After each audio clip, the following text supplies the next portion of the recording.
For years, elderly women in Mexico City were found dead in their own homes. There were no broken doors, almost no signs of a struggle, and the killer seemed to disappear without a trace.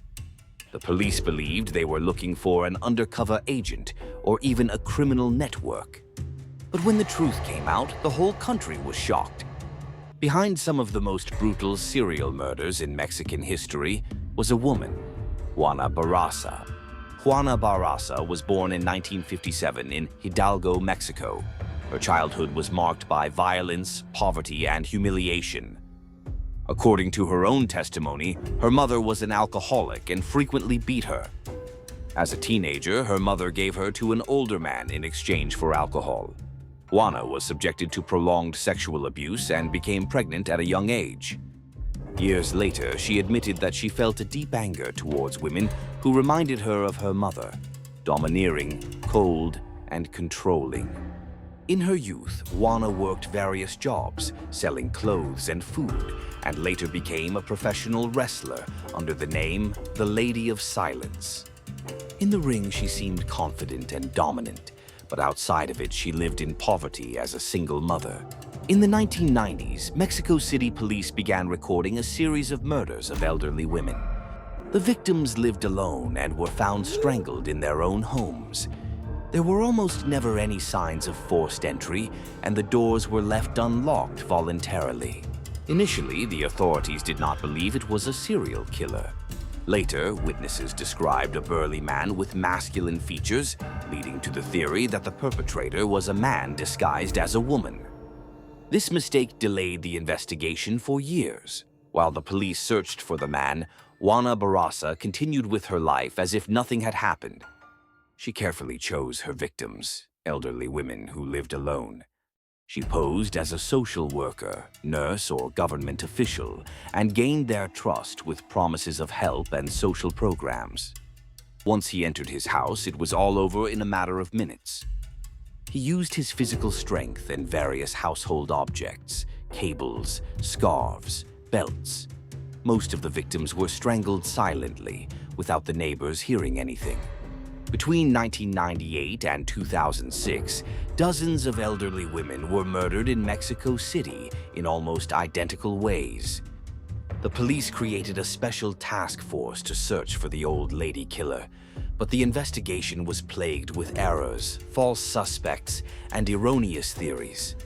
Meanwhile, Juana continued killing. It is believed that her victims numbered between 42 and 49 women. The investigators gradually began to notice an important detail. The perpetrator used enormous physical strength and acted with precision, as if he were trained to control and neutralize his victims in seconds. In some of the houses after the murders, small stolen objects were found: radios, religious objects, or small amounts of money.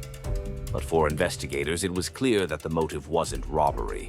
The items were practically unusable. According to criminologists, Juana did not kill for profit, but out of pent-up rage towards people who reminded her of her mother. The terror came to an end on January 25, 2006. The victim was Ana Maria de los Reyes Alfaro, 82 years old. After the murder, a witness saw a heavy-set woman in medical uniform hurrying out of the building. The police responded immediately and arrested Juana Barrasa just a few blocks away. She was sweaty, nervous, and carrying the victim's belongings in her purse. Among them was a stethoscope, the same one used to strangle her. At first, Juana denied everything, but the evidence was too overwhelming. Soon, the whole country learned the shocking truth. Mexico's most wanted serial killer was not an undercover man, but a woman, a former professional wrestler and mother.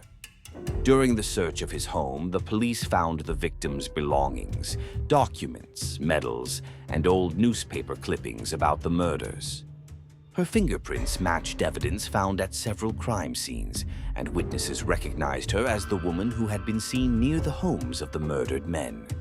Investigators believe Juana murdered between 42 and 49 elderly women, although legally they were only able to prove 17 homicides. Experts describe her as a person with psychopathic traits who acted with complete premeditation and in cold blood. During questioning, she only confessed to the murder she committed when she was caught. She gave evasive answers about the rest, but later confessed to some of the crimes. In one of his statements, he said, "I didn't hate older women. I hated my mother." The process, which began in 2000 and is now in its 7th year, has attracted enormous media attention. The court found Juana Barrasa guilty of 16 murders and numerous robberies. Her total sentence amounted to 759 years in prison, one of the longest in Mexican history. Following his arrest, public opinion was shocked, not only by the brutality of the crimes, but also by the double life he led. Neighbors described her as a quiet, ordinary woman, unaware that she was behind years of terror in Mexico City. The case revealed serious flaws in the investigation, erroneous profiling, bias, and unjustified arrests. It was after this case that Mexican authorities began to use more modern forensic methods and more accurate profiling techniques in serial crimes. Today, the name Juana Barrasa remains one of the most feared in Mexico's criminal history, a symbol of how trauma, violence, and deep psychological rage can transform into years of terror. The story of Juana Barrasa remains one of the most shocking in modern criminal history. For years, she moved among people unseen, gaining the trust of lonely old women before turning their homes into crime scenes. But this case reveals more than just the cruelty of a serial killer.